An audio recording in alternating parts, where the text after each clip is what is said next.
So this isn't a bad way to start the episode, is it, guys? Pack pulled Rajnai Golan from a gold upgrade SBC. I cannot believe still how lucky we got to pack this guy. If you saw yesterday's video, you will have already known about this. I'll put it on Twitter as well. I reviewed him yesterday, so be sure to check out that if you haven't already. But what a card and an absolute game changer for the road to glory. You can see we've already played a few games. We played 14 games, got 10 goals and 10 assists.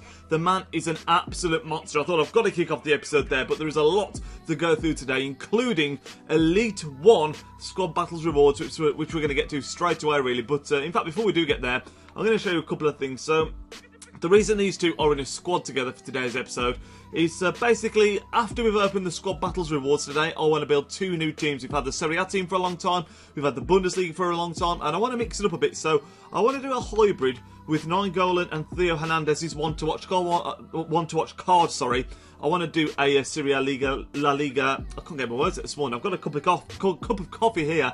I think I need to drink a bit more of it because I'm not awake yet. But yeah, we've got the Golan card that we packed. Obviously, it's untradeable, and I've invested in a Theo Hernandez. Now, some of you guys might think, why would you invest in him? He's not a player that plays a lot for Real Madrid. He's an average left-back card. But to me, firstly, he's a card that I absolutely loved last year. I loved his silver card when he got an inform, I believe. I think he got an inform. He got some sort of cool card.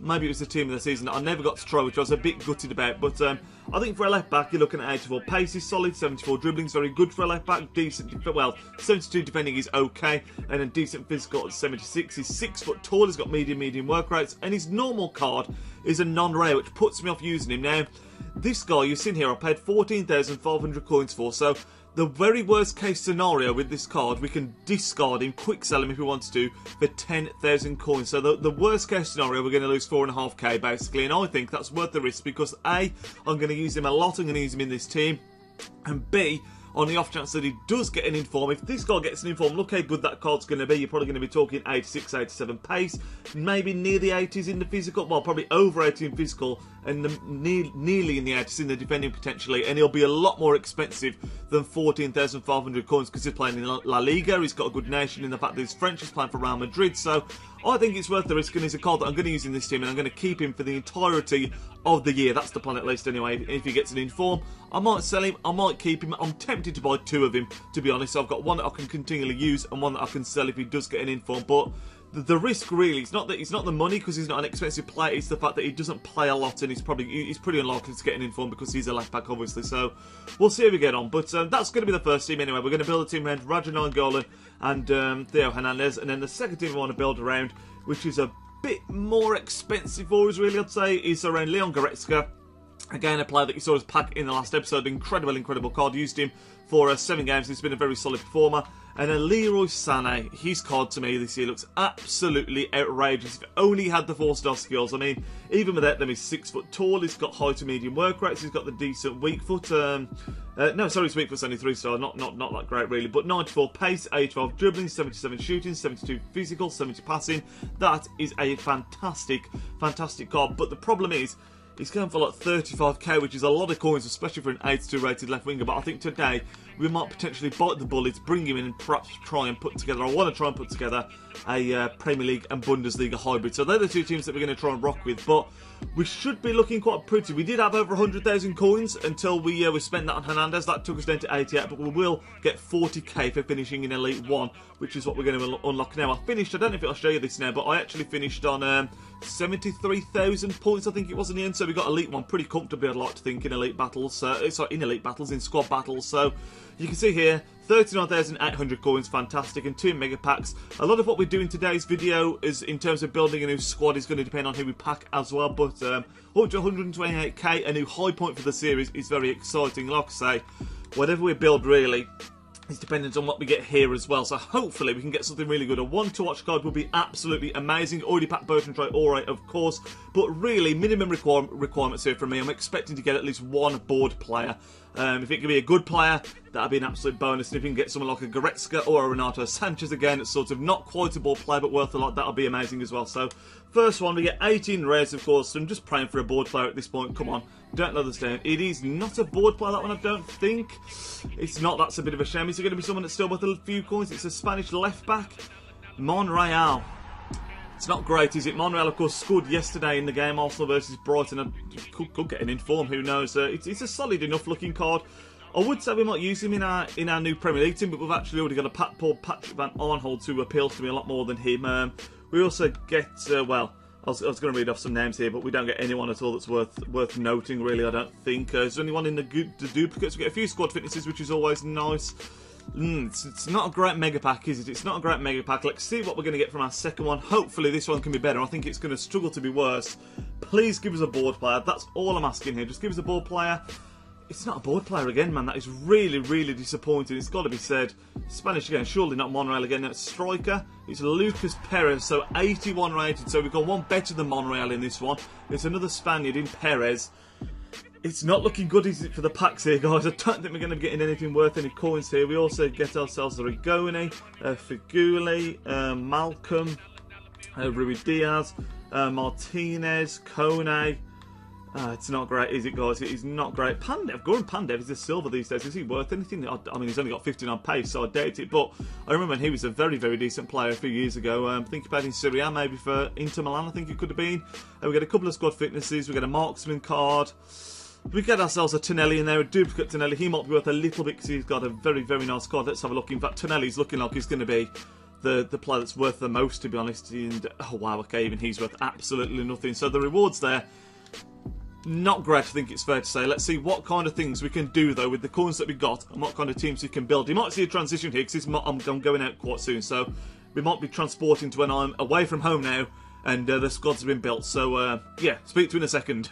So guys, this is now the next day that you're joining me from the first part of the video that you will have just seen, from opening the rewards and putting the squads together and talking about getting a Sane team. And even though that's less than 24 hours ago at this point, a lot has changed already. Now, the first thing I want to show you that I realised I hadn't shown you before was the SBC situation, because you guys know I've done loads of SBCs. You saw that in the last episode, so I thought I'd show you exactly what we have done. We've not done the Manes.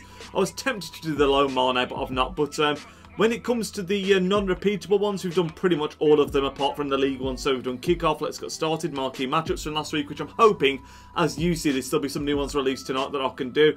We've done all the League of Nation, hybrids, and all that shenanigans. So all that is completely done. So we're waiting for some fresh SBCs to grind out some more packs. And we've sold a few players as well. Players that have been in the club for a while that we cashed out on for profit. So Aranguiz is informed, we sold for 17k, we bought him in for 14. Koulibaly we packed, sold for 12k, and Bonaventura we also packed and sold for 7.2k. You can see Bertrand Traore's one to watch card here on the transfer list. I'd want to sell him, but I'm waiting for the right time. I'm hoping when he plays for Lyon he's going to score a goal or do something given out, then I'll sell him. And there's also, we've got a duplicate Szczesny here. Lopez, who we packed countless times, is still on there as well. And I feel like for an 83 rated, it currently goes for like 1.5k. There'll be a point where you need like an 83 rated team and it'll go up a little bit as well. So I'm waiting to sell him. But we have just gone radically in a different direction from the teams I was showing you yesterday. And I'm going to show you exactly what we mean. Now, you might be looking at this team and be thinking, absolute filth. It's 5 at the back. Where's this come from? But essentially, yesterday, I bought Sane, I bought Jesus, I bought Sterling and built a Premier League team around them. And it was okay. It was good. But for the coins that team cost me, I just don't think it was worth the step up in coins that you can get the likes of the players that we already had, basically. So, like, for example, Sane cost me 35k. We actually sold him for profit as well. For that amount of money, you can get a Goretzka, you can get Asensio that we bought in here, and another good player as well, just for the price of that one Sane. Now, you're also seeing one to watch Tolisso. We're going to talk about that in a second. But, in fact, we'll talk about that first. So, I explained earlier in this video in part 1 about Theo Hernandez and why we bought him in. For the money that we spent on the attack, Sterling, Jesus and Sane, I basically thought to myself, we can build a nice team, we can bring in another one to watch as an investment, and I have taken a massive, massive gamble. I've looked into this a little bit. So, Tolisso, of course, transferred to Bayern Munich. I've noticed that he has been playing for Bayern Munich this season, and he seems to be doing okay. And actually picked this card up on a really, really good deal. We picked him up for 79,500 coins. When you look at his card, if he gets one in form, he's going to be worth way, way, way more than that. Similar to Theo Hernandez in the fact that he's playing for a good team. Similar to Theo Hernandez in the fact that he's French, so we can even link those two together in the same team if we want to. And just the fact that it looks a great card that we will use a lot until he gets in a team of the week, hopefully, at some point. And also, but I didn't know when I was recording part 1. One to Watch is now covers informs like it always has done. It also covers all man of the matches as well, so that's another bonus with Hernandez and Tolisso, and the fact that they're both playing in their national teams. I believe Theo Hernandez might not be. Tolisso, I believe, plays regularly for France, and the fact that their teams are in European competitions as well means that there's more games to be played, therefore more chance of them getting an inform or a man of the match or something. But Tolisso, I think it's going to be worth it in the long term. I'm going to be willing to... I've got to be patient with this, basically, but I think that's going to be worth it long run. But now, we're going to talk a little bit about the system that we're playing. So, basically, for the team I used with the Premier League players, I used a 4-3-3, which did okay, but I wasn't overly impressed. And I thought to myself, what formation can I use? The initial idea was to get Goretzka, Asensio and Nainggolan into one team. So I wanted 3 central midfielders all playing next to each other, and the options weren't great. So I ended up looking at this formation, the 5-3-2, and I thought to myself, when you look at the way that Man City play currently in real life, obviously the team I support, when you look at the way that Chelsea set up last season, they basically play a very attacking 5 at the back, or you could call it a 3 at the back. Now, what I've decided to do, I've not actually set up the instructions, I might do this as part of the video actually, what I've decided to do is build this 5 at the back formation. Now, we could have got Varane in, and we could have got Manolas, but instead I decided to use that money to get Tolisso. We have still got some players to sell, so we're not able to come by any stretch of the imagination. But I decided to get lower-rated centre-backs that I thought could do a job in sacrifice to get in one to watch Tolisso and get Florenzi as well. Because when you look at this guy's stats, we picked him up for 21,750. Look at that for a card, man. 85 pace, 82 dribbling, 79 shooting on a goddamn right back. He's insane. He's also got 78 passing, 76 physical and 76 defending. We've got Theo Hernandez on the other side. And what I'm basically going to get this team to do in setup, hopefully, is get these 2 wing-backs to push on loads to essentially make it a 3-5-2, I suppose. But I'm veering on the sort of caution. Rather, I mean, you couldn't do this setup with a 3-5-2 because you don't get the 3 centimetres for a start. It's cams and CDMs. I wanted to get these 3 in the team. Hopefully get Florenzi especially pushing on and try out a very attacking 5 at the back essentially. So although it looks dirty, it looks really horrible and defensive, the way I'm going to play it and hopefully set up the instructions to do is to have this be a very attacking team. So we'll have basically Florenzi and Nainggolan on the one side. We're going to have Thiago, sorry not Thiago, I forgot his name already, Tolisso in the middle of the park, Asensio and Theo Hernandez on the other side with these 2 up front. And we're going to try and dominate the game playing a possession style of football. Now I don't know if this is going to work. I've never, I mean I'm sure I have at some point in time, but I very, very, very rarely use 5 at the back. But I think this year could be, you know, it could really work. I'm hoping it can play a nice possession-based football. We can get the wing-backs bombing forward, overlapping, work the ball into the box, cut it back and get our goals that way, which is the way I traditionally like to play on FIFA. So it's going to be interesting to see if it works. So I'll quickly do the custom tactics, and then I think we're going to end the video. So you're going to have to wait till the next one, which is probably going to be on Friday, to find out if this works. But what we're going to do is we're going to set these to always overlap. What else can we do here? We're going to leave the interceptions, but always overlap. Theo Hernandez exactly the same, always overlap.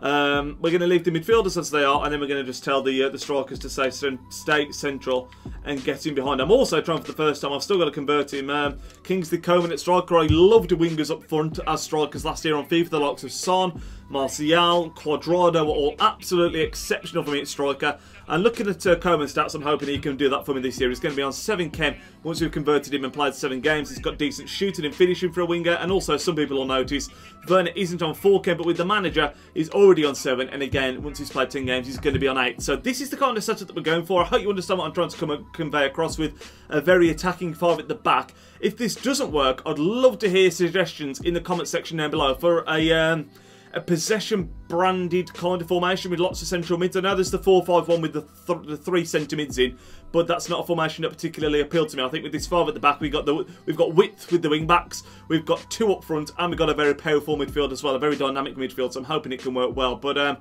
yeah, let me know if you've got any formation suggestions in the comment section down below. But that is going to end up today's video. I know there's not been any gameplay, but the main purpose of this really was the rewards. So I hope you did enjoy it regardless. If you did, be sure to leave a big thumbs up on it. I will catch you all in tomorrow's video. Enjoy the rest of your Tuesday evening, lads. Nidge out.